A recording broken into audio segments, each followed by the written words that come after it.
I want you guys to close and let's talk about this guy right here, the Rattler from Ken Riley. So a couple pictures I want to pop up here. So an FMAU student, the FMAU student actually drew a picture, a digital photo of Ken Riley. And Jamie, if you could put that up right now. So he did a digital image of Ken Riley right there, and it's a damn shame this man is not in the Hall of Fame. And if you could put another picture up, God bless Ken Riley, rest in peace, Rattler. But here's a picture of obviously Reggie and Kenny at Ken's funeral. So I would love to end the show this evening and everybody make a comment closing about this man, because we are going to be doing a rally June 19th at the Hall of Fame, and we're going to have hundreds, maybe thousands of people up in Canton, and we're going to have giant cutouts of Kenny Anderson and Ken Riley. These two need to be in the Hall of Fame, and it's a damn shame when Ken Riley gets in the Hall of Fame, he's not going to be here for it, but his family is watching right now. I would like a comment from everybody on the screen right now about Ken Riley. Well, I'm going to start because on our Super Bowl team, next to Kenny, I'm the next oldest guy. And when you look at his career with 65 interceptions, which is fourth all time in the National Football League, in an era when we only threw the ball 18 to 20 times a game at the first half of his career, and he puts up those kinds of numbers and is not in the Hall of Fame, it's a travesty. One of the great guys of all time, one of the great defensive backs of all time. He wasn't flashy.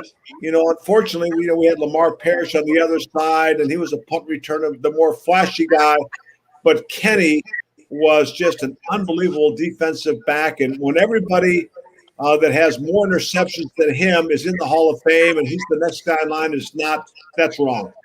Yeah, out of the guys, just real quick, the top 8 interception leaders in NFL history, only one of those top 8's not in the Hall of Fame, and it's Ken Riley. So I'm going to go down the screen here. I'm going to go on the order that I see in the screen. So, Kenny, thanks for your feedback on Kenny.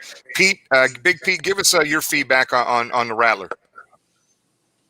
Oh, not only a great player, but he was a great leader. And Kenny led by example. And that many times he'd pull me over to the side and just have a word. He wasn't going to be yelling on the field at you or nothing, but he figured that something needed to be addressed. He would pull you over and talk about it. Just a great human being and a great teammate. Got it. Dave Lapham, your comments on.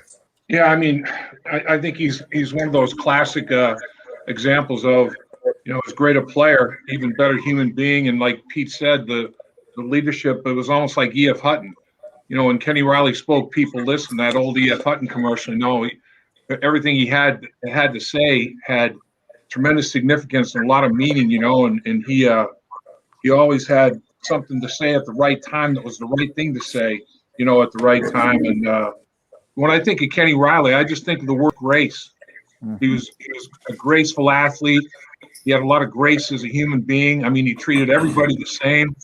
I really, honestly, not tell you the whole time that I was with the team, 10 of the years that Ken Riley was, I cannot tell you one person, and people say this all the time about people, but this is true about Ken Riley.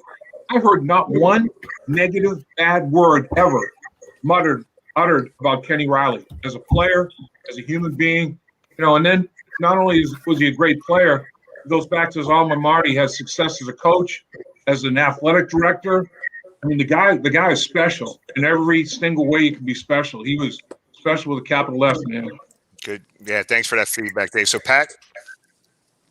Well, what I remember most is I broke my leg in the All-Star game, so I didn't really have a rookie season, but I spent the year with the team, and Ken Riley took me under his wing and as a cornerback and really taught me how to run patterns. And I'm not going to claim I got open that often, but if I did get open, it was because of him. But as a human being, we went out to dinner a number of times, and I always believe that he's a very quiet person, very humble, and he was in a defensive backfield with Tommy Casanova, great player, great name, and of course Lamar Parrish, who was tremendously talented. I think those early years he just got lost behind those guys as far as being in Cincinnati. But what a wonderful, wonderful man. Reggie? Oh, I love Ken Riley. You know, I'm glad that picture got showed. It was really something special for you, Ken, to be there at his funeral and to say the words that you did. You know, you're one of the few white people there. It really spoke a lot to me. What a great teammate you've been, a lifetime teammate. Ken Riley was a quarterback himself in college. He was a quiet leader on the field and off the field. He was a great student. He's a Rhodes Scholar candidate.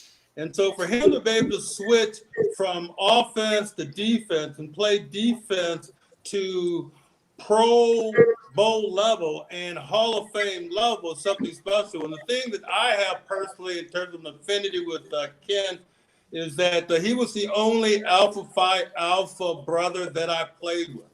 And when I first took the field in 1976, I'd been drafted as a middle linebacker from Dartmouth.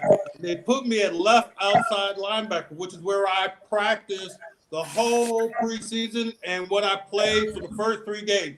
I never played right outside linebacker until the point where I came off the bench to play for Ron Pritchard, who had got hurt. And that's the first time I lined up next to Ken Riley. And the way that he welcomed me as a rookie, knowing that I was scared, but I needed to produce now, is the reason that he's a Hall of Fame person off the field. And I love number 13. I have his number here and wear it proudly. Hell yeah. I appreciate that, Reggie. Chris, what about you, buddy? He taught me more about playing receiver than anybody I was ever around. You heard Pat say it, but he did the same thing to me. Is, you know, at the time I got there, he was sort of at the end of his career, and I'm sure beating a rookie time in and time out, you know, helped solidify him as he deserves to keep playing, you know, after as long as he had been playing. But despite that, he would always sort of walk you back to the huddle, not in a like in your face way, but he would walk you back across after a one-on-one drill where he gobbled you up and say, I saw this, or when you do this, don't do that, or do this. I mean, all he wanted was for you to be better. And I've never met anybody like him. I've never in my life met anybody like him. There are so many fantastic teammates that I love and I think so fondly of. But Kenny Riley was the only guy on Thanksgiving when Kenny Anderson and Pete Johnson and Reggie Williams were all sending us out to the turkey farm to some dead end trail that went to nowhere to waste our entire day off. Kenny, as I was walking out to the parking lot with this made up map of where the turkey farm was somewhere in Indiana, came up to me and he said, hey, ain't no turkey farm, man. Ain't no turkey farm. Like, that's my guy, right? All right. Never forget Kenny Riley. That's great. Anthony, your feedback on Ken Riley. Man, I wish Ken would have liked offensive linemen. I was there with my turkey, free turkey. He never told me about the turkey. No, I guess as a young player that came to the Bengals at the end of his career, you know, I kind of looked around to see the type of individuals, not only on the field, the type of player, but also how they handled themselves off the field. And, I mean, right away I found out and knew about Kenny Riley as a player. I mean, what he had done over his career and what he had continued to do, you know, even the short time I was with him. But I noticed the humility, but the leadership qualities.